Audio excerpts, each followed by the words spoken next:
მეგან კელიმ კარიერაში ყველაზე დიდი შეცდომა დაუშვა, როცა კენდას ოუენს დაუჭირა მხარემ და ახლა ეს კარგად ესმის. ცდილობს როგორმე გამოვიდეს ამ ფიასკოდან, რომელმაც მისი რეიტინგი დააქვეითა და ინტერნეტში დასაცინი გახადა. მაგრამ ეხლა კენდას ოუენსი ხვდება, რომ შეიძლება მეგან კელის მხარდაჭერას კარგავდეს და ეს არ მოსწონს. ამიტომ ცდილობს მეგან კელიზე იერიში მიიტანოს, რადგან ჯოჯო ხეცაც კი არ აქვს ისეთი რისხვა, როგორიც გაგიჟებულ კენდას ოუენს. მაგრამ მათთვის, ვინც ამ ამბის კონტექსტი არ იცის, მეგან კელი უდიდესად ცნობილი კომენტატორია, რომელმაც უკიდებლად დაიწყო მუშაობა და ყოველთვის ძალიან რაციონალური შეხედულებები ჰქონდა ყველაფერზე, სანამ ჩარლი კირკი არ გარდაიცვალა. ეხლა როცა ვამბობ, რომ მას ყოველთვის რაციონალური შეხედულება ჰქონდა ყველაფერზე, ეს ხშირად იცვლებოდა. ეს იცვლებოდა იმის მიხედვით, რას ითხოვდა საზოგადოება. და ის ცოტათი ცნობილიც კი გახდა, როგორც ადამიანი, რომელიც უბრალოდ იქით მიდის, სადაც გამორჩენაა.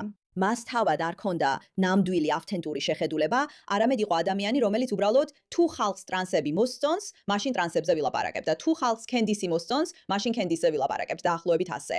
როგორც არ უნდა იყოს, დროის გასვლასთან ერთად ჩარლი კირკის გარდაცვალების შემდეგ მადა მოძრაობა ორ ნაწილად გაიყო და ხალხს გადაწყვეტილების მიღება მოუწია. მათ უნდა გადაეწყვიტათ ერიკა კირკის მხარეს დაუჭერდნენ მხარს თუ კენდის ოუენსის მხარეს. მაგრამ კენდის ოუენსი და თაკერ კარლსონი იღებდნენ უზარმაზარ რაოდენობას ნახვების თავიანთი კონსპირაციული თეორიების შემცველი კონტენტით. და მაგა მოძრაობა გაიყო ადამიანებად, რომლებიც საჯაროდ გამოვიდოდნენ და კენდის ოუენს დაუპირისპირდებოდნენ, იტყოდნენ, რომ ასე არ ფიქრობენ, ან უბრალოდ ჩუმად დაიცდიდნენ და ზუსტად არაფერს იტყოდნენ, რომ პრობლემები არ შეექმნათ, რადგან ხალხს ეშინია პრობლემების, კენდის ოუენსი. და მეგანმა სწორედ ასე მოიქცა. ის არასდროს გამოსულა კენდის ოუენსის წინააღმდეგ და ხალხმა ეს ძალიან სწრაფად შეამჩნია. ეხლა უყურეთ ამ ჩანაწერს ერთი ძამით, რომ გაიგოთ სანამ დრამამდე მივალთ, რამდენად არაგულწრფელი აღმოჩნდა მეგან კელი. სხვათა შორის მოგესალმებით გადაცემაში პუშბექი, მე მირა კეი ვარ, თქვენი წამყვანი. არ დაგავიწყეთ გამოწერის ღილაკზე დაჭერა, რომ თვალყური ადევნოთ ჩვენს საქმიანობას. ჩვენ ვქნით მოძრაობას, რომ შევეწინააღმდეგოთ სიგიჟეს. ჩვენ პირველივე დღიდან ვაკრიტიკებთ კენდას, რადგან ის გიჟია და არ მოგწონს ადამიანები, რომლებიც ამას სიმამაცის ნაკლებობის გამო არ აკეთებდნენ. როგორც უკვე ვთქვი, მიუბრუნდებით იმ დრამას, რაც ახლა ხდება მეგანსა და კენდას შორის, რადგან საქმე ძალიან დაიძაბა. მაგრამ შეხედეთ მეგანს ერთი წამით, რომ გაიგოთ ეს ორპირი ხასიათი, რომელსაც ხალხი ამ ყველაფრის წყალობით ამჩნევს. ეს ჩემი უფლება, თუ საკუთარ თავს ვეტყვი, რომ ეს ის ადამიანი არ არის, ვისაც მინდა დავესხა თავს. კენდასი ახალგაზრდა დედა, ყავს 3 პატარა შვილი. სხვათა შორის, ეგ არის? ეს მისი უფლება, ვისაც უნდა იმას დაესხას თავს. მაგრამ მოდი ნუ გამოვიყენებთ არგუმენტად იმას, რომ ის ახალგაზრდა დედაა. ერიკას დასაცავად სად არის ეგ? კენდასი რას ადანაშაულებს ერიკას? დიახ, მისი საკუთარი ქმრის მკვლელობაში. როგორც უკვე ვთქვი, მე ასეთ კონტენტს არ ვუყურებ. ეს სიმართლე არ არის. კენდას ასეთი ბრალდება არ წაუყენებია. პირიქით, ის სწორედ ერიკა კირკს იცავდა. სიბრძნის მარგალიტები არ მაქვს, გარდა იმისა, რომ ჯანდაბაში წადით. ჯანდაბაში წადით. თქვენ საერთოდ არ გაქვთ წარმოდგენა რა ხდება. თქვენ არ იცით, რას ვაკეთებ, კულისებს მიღმა. მართლა მჯერა, რომ ღმერთმა აქ ჩემი როლი იმაში დამაკისტრა, რომ იქნებეს ყველაფერი უკეთეს მიმართულებით წავიყვანო. და მე უარი ვთქვი მის დაგმობაზე. სად არის დაგმობა? სად არის? და ეს ყველაფერი სინამდვილეში ეხებოდა? არა. არა. სინამდვილეში საქმე იმაშია, რომ დაგერთან მეგობრობა არ გავწყვიტე. კენდისი კი. კარგი. აი ესე იწყება ყველაფერი. კენდისი მისი მეგობარია და კენდისი დედაა. კენდის ედას ერიკას წინააღმდეგ არაფერი უთქვამს და შეიძლება სინამდვილეში კულისებში რაღაცის დახმარებასაც კი ცდილობს და ყველაფერი ისრაელს ეხება. რა თქმა უნდა, შეიძლება როგორღაც ისევ ისრაელზე გადაიყვანოს საუბარი. როგორ უკავშირდება ეს ისრაელს არ ვიცით. და შემდეგ ეს და ასე ფრანგული აბსოლუტი. მიზეზები, რატომაც ის არ იცავს, ყოველთვის იცვლება. მაგრამ ახლა ამ ახალ თაილერ რობინსონის წინასწარი საქმის განხილვაში, სადაც მტკიცებულებები გამოვლინდა და ეს უბრალოდ უზარმაზარია, რომ სწორედ თაილერ რობინსონი იყო და კენდისი მთელი ეს დრო უბრალოდ შეთქმულების თეორიებს იგონებდა. მეგანმა თავისი აზრი შეცვალა და აი რას ამბობს ის ახლა.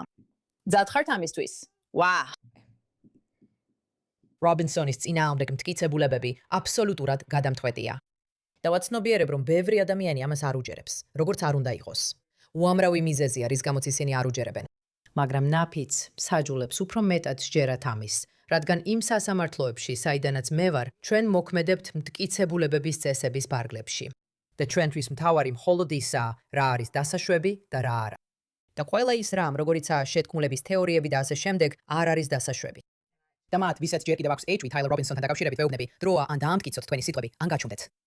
ან გაქვთ მტკიცებულება, რომელიც შეგიძლიათ წარმოადგინოთ ფედერალური მტკიცებულებების წესების მიხედვით, ან იუდას შტატის წესების მიხედვით, რომლებიც ფედერალურს ემთხვევა, ან არ გაქვთ. სხვათა შორის კენდის არ აქვს მტკიცებულება. ეს არის მთავარი რამ კენდისის შესახებ. ხომ ასეა, ის მუდმივად აყენებს ბრალდებებს, მაგრამ არასდროს შეუძლია რაიმე სერიოზულად დაასაბუთოს. მეგანი ამ ვიდეოში არ ამბობს, რომ კენდის ოუენსი გიჟია, მაგრამ ფაქტობრივად ამბობს: არა, ეხლა მე მტკიცებულებების მხარეს ვარ. და თუ არ გაქვს, აღარ მინდა შენი თეორიის განხალხილვა, რადგან ეს არ არის მნიშვნელოვანი. იცი, ერთადერთი მნიშვნელოვანი ისაა, რასაც დაამტკიცებ. ეს გავს ცნობილ ფრაზას ფილმიდან რამდენიმე კარგი კაცი. მნიშვნელობა არ აქვს, რას ვიჯერებ მე, მხოლოდ ის აქვს მნიშვნელობა, რასაც დავამტკიცებ. აი სწორედ აქ ვართ ახლა. და ამ სტანდარტით არსებობს უხვი მტკიცებულება, რომ Tyler Robinsonმა ჩაიდინა ეს დანაშაული, რომ სწორედ ის იყო მსროლელი, მიუხედავად იმისა, ყავდა თუ არა ადამიანები, რომლებმაც ამის შესახებ იცოდნენ. ხედავ, მე არ მაქვს სურვილი, რომ ამ ყველაფერზე მას მოусმინო. აი, ჩემი აზრი იმაზე, ქონდა თუ არა მას მტკიცებულება. თავიდანვე ნათელი იყო, რომ კენდის არ ქონდა მტკიცებულება, ეს აშკარა იყო. ერთადერთი მტკიცებულება, რაც ყველას ჰქონდა, იყო ის, რომ ის მუდმივად იტყუებოდა. ეს ძალიან ნათელი იყო. და მეორე მტკიცებულება, რაც ჰქონდა, იყო ერიკა კუკის სიტყვები, რომ არსებობდა მტკიცებულება. კენდას უკან დაეხია და კენდასი ამას აღარ აკეთებდა. ეს ყველაფერი თავიდანვე მტკიცებულებად ჰქონდა. მეგან კელი კი ისე იქცევა, თითქოს ეს მტკიცებულებები მხოლოდ ახლა გამოჩნდა, მხოლოდ წინასწარი სასამართლო პროცესის გამო. ამიტომ ნებისმიერი ადამიანი, ვინც შეთქმულების თეორიებს ავცელებს, პრობლემურია. მე ამას არ ვიჯერებ, მხოლოდ იმიტომ, რომ იურისტი ხარ. რადგან უცებ ხვდები, რომ აყურებლებს კარგაგავ, რადგან ხალხმა ნდობა დაკარგა შენ მიმართ, იმიტომ რომ აშკარად ეპირფერები ინტერნეტში მყოფ მატყუარა, გაცოფებულ გიშს. ხო არა, ბევრი მტკიცებულება იყო. შეიძლება Tyler Robinsonis რეალური ვიდეოები მაშინ არ გვინახავს, როგორც ეხლა ამ საქმეში ხედავ. მაგრამ მტკიცებულებები კენდისის წინააღმდეგ მუდმივი ტყუილები, ამბების გამოგონება, შეთქმულების თეორიებისთვის, მტკიცებულებების ტარუდების წარუდგენის უნარობა, ადამიანების ცხოვრების განადგურება, ჩარლი კუკის რეპუტაციის და ოჯახური მდგომარეობის დანგრევა. ამ ყველაფერზე ჩვენ საკმაოდ დიდი ხანია საკმარისი მტკიცებულებები გვაქვს. და იცით, ვინ საუბრობს ამაზე საკმაოდ კარგად? ვიტყოდი მეგან მაკეინი. არ ინერვიულოთ, მალე ვიტყვით, როგორ პასუხობს კენდისი ამ ყველაფერს, რადგან მას ეს არ მოსწონს. სადაც ის ერიკა კირკს იცავს. მე მაქვს ჩემი პრობლემები მეგან კელთან და ეს პირადული არ არის, მაგრამ ვერაცრუს დავიგე, რატომ ეშინიათ ხალხს ასე ძალიან, რომ დაასახელონ ის ბუროტება და სიბინძურე, რაც ერიკას მიმართ სრულიად უმიზეზოდ იქნა მიმართული. და მინდა გაჩვენოთ ეს ვიდეო და სხვათა შორის თვითეზე რომ გამოვაკრნა, საშინლად აკრიტიკებენ. ნომერი 7 გხავთ. საოცარია, რომ ერიკას უწევს ამ ყველაფრის ატანა და ამ ყველაფერთან გამკლავება. მართლა ვისურვებდი, რომ იმ ადამიანებს, ვისაც ეჭვი ეპარებათ ერიკა კირკში, ამ კვირაში უბრალოდ შუმად დარჩენოდნენ. გულისხმობ, მოგწონთ ის თუ არა. იმედი მაქვს, ადამიანობა გეყოფათ, რომ მაინც დაინახოთ, რამდენად რთულია ეს მისთვის და მისი ოჯახისთვის, რომ იქ ისხდნენ, ეს ყველაფერი მოусმინონ და Tyler Robinsonისგან სულ რამდენიმე ნაბიჯში იყვნენ. და მალე საყვარლის ვიდეო ჩანაწერიც იქნება და ისინი თავს არიდებენ ჩვენების ყველაზე მძიმე ნაწილებს, მაგრამ საკმარისად მაინც ესმით. ეს ძალიან მძიმე და მტკივნეული იქნება. და ყოველ ღამე ერიკა სახლში ბრუნდება ჩარლის ორ შვილთან, რომლებსაც მამა აღარ ყავთ და მაინც უწევს ბრძოლა, რომ დაეხმაროს მათ, გააცნობიერონ რა დაემართა მას. ეს უბრალოდ ადამიანურ შესაძლებლობებს აღემატება, რასაც ამ ოჯახისგან ითხოვენ. არ ვიცი, სხვანაირად როგორ თქვა ეს უბრალოდ რთულია და გულწრფელად რო თქვა, საკმაოდ უსიამოვნოც. ეხლა გაგახსენდა ერიკა კუკის დაცვა. ეხლა, ანუ კარგი რა, მეგა, ნართვა კარგი რა, არავინ ვეგუებით ამას.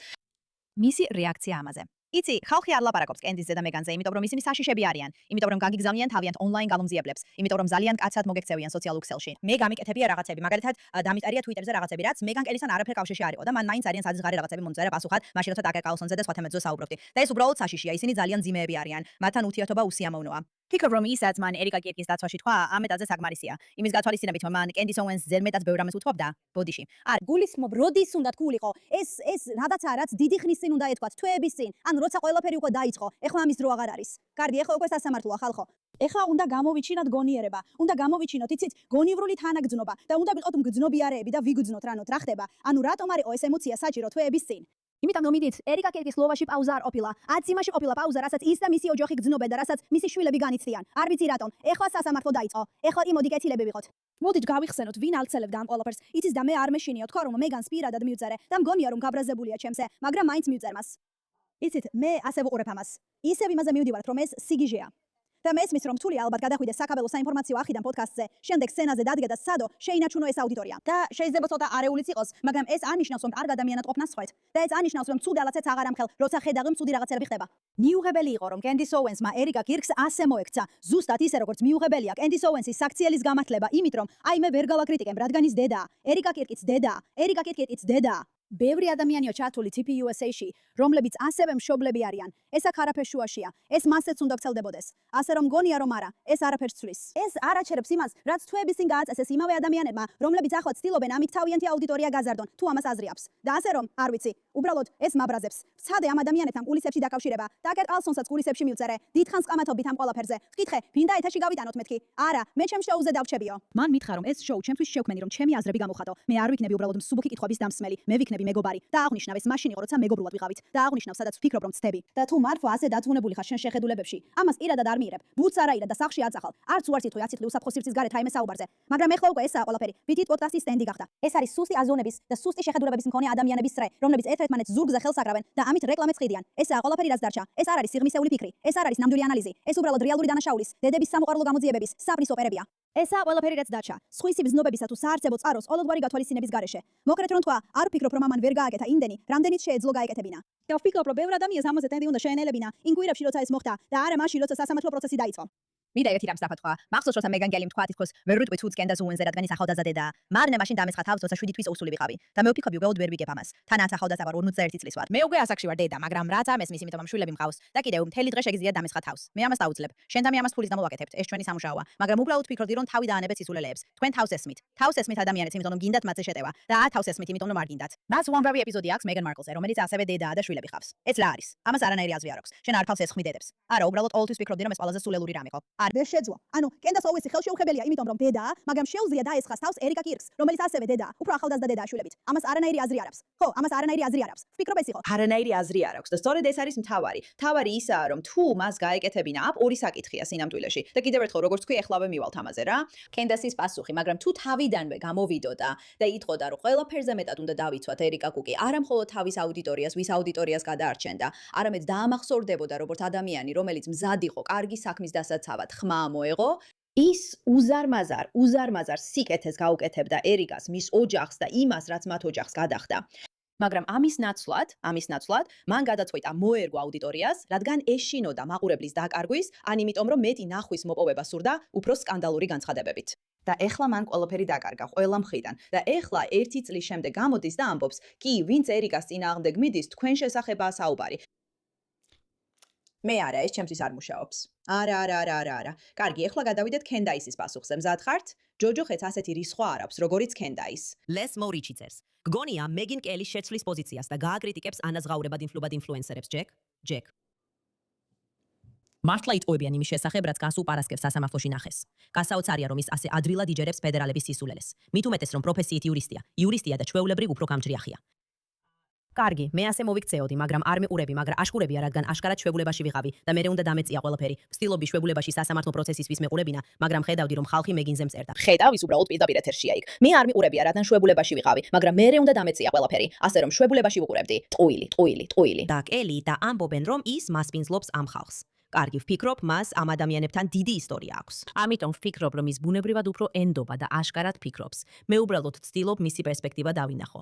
შეიძლება მე რაღაც ახალს ვიგებ, რადგან ეს ადამიანები რეალურად ადგილზე არიან. და რატომ და გადამეტებოდათ ამ ადამიანებს? მე ეს არ მინახავს. ისინი ამბობენ, რაც ნახეს. რატომ და დავაკნინო მათი ნათქვამი?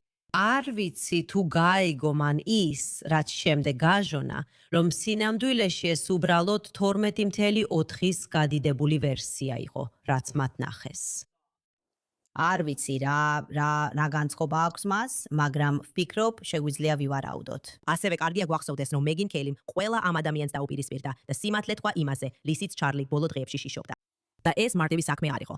ისინი ძალიან ძლიერად დაესხნენ მას თავს. დღემდე აგრძელებენ მის წინააღმდეგ ბრძოლას და ითხოვენ, რომ მას პლატფორმა წაართვან იმის გამო, რომ ყველაზე მნიშვნელოვან სიმართლეს ამბობს. რაც შემიძლია ვთქვა, ნამდვილად მჯერა ამის. როცა ეს სასამართლო პროცესი დასრულდება და სექტემბერში გადაწყვეტილებას მიიღებენ, ეს პროცესი გაგრძელდება და მეტი მტკიცებულება იქნება წარმოდგენილი. ვფიქრობ, მეგინ კელი ამას აუცილებლად გააშუქებს, რადგან ისინი ვეღარ დამალავენ ამას მხოლოდ ინფლუენსერების თვალსაჩინოში. მე ვფიქრობ, რომ ის შეიცვის აზრს. მართლა ასე ვფიქრობ, რომ ის შეიცვის აზრს. თორსა მეტი მტკიცებულება წარედგინება შეიძლება არ შეცვალოს. თუ ამას უყურებ და ჩემნაირი ხარ, ან ფიქრობ, სად არის კენდას კენდლსტიკი? აი ისიც ეს ძალიან ნაზია, არც პირდაპირია და არც გაბრაზებული ჯერ, მაგრამ ის უბრალოდ ამბობს, მეგან, შენ აზრს შეიცვლი. ეხლა შეგიწყალებ, მაგრამ ჯერ არ ვიწყებ შენზე საუბარს ჩემს პოდკასტში და შენ ზუსტად იცი რა ემართებათ იმ ადამიანებს, ვისაც ჩემს პოდკასტში ვიწყებ საუბარს. თავიდან კარგად ვიწყებთ და მერე ვცვრით ტონს. და მე შენზე გადავდივარ და მე შენ ცხოვრებას ვანადგურებ. ასე რომ მეგან, ხომ ასია, შენ აზრ შეიცვლი, იყავი პირველი. მაგრამ არ მგონია რომ ის ენდობა ინფლუენსერებს, რომ მათგან მიიღოს ინფორმაცია და ჩამოაყალიბოს აზრი, როცა სასამართლო პროცესი დასრულდება და დამტკიცდება. ამიტომ ამ პატივისცემას გავუწევ მას, იმიტომ რომ მე მაინც ვფიქრობ, რომ რაც მან გააკეთა, ეს იყო უზარმაზარი სიმამაცის გამოვლენა. ჩარლის ტყუილობის შემდეგ, როცა ყველგან მათ უარას მეძახდნენ ისრაელის თემაზე. აი მგონია რომ ის და თაგერ ყავსონი იყვნენ ერთადერთი ორი ადამიანი, ვისაც ყოფნიდა გამბედაობა ეთქვათ სიმართლე იმის შესახებ, რის გადატანა უწევდა ჩარლის. მოდით ცოტა დრო მივცეთ მას. მოდით ცოტა დრო მივცეთ მას, რომ ჩვენთან დაბრუნდეს. ან თქვენ ყველა მიცით, რას გავაკეთებთ მაინც. ეს კენდაისია, ეს მეგანია, აი ესია ჩვენი მდგომარეობა დრამასთან დაკავშირებით. სამწუხაროდ მეგანისთვის. კარგია რომ ეხლა ცდილობს სწორ მხარეს დადგეს, მაგრამ ზიანი უკვე მიყენებულია. არ ვიცი, ოდესმე შეძლებენ თუ არა ადამიანები თქვან, ხო, იცი რა, პატარა შეცდომა დაუშვა. არა მგონია რომ ხალხმა ეს ისეთი დაინახა, როგორიც სინამდვილეში იყო და ეს სიურპრიზი იყო. მაგრამ ეს შოკის მომგვრელი არ იყო, რადგან მეგინ კელი მოგწონს, ყოველთვის მოგწონდა. ის ლოგიკურია, სასიამოვნოა მისი ყურება, აქვს ძლიერი და კარგი მოსაზრებები და კარიერაში გამბედაობაც გამოიჩინა. მაგრამ ამ შემთხვევაში ცოტა დააკლდა. ყოველ შემთხვევაში, მადლობა ყურადღებისთვის ამ საკითხზე.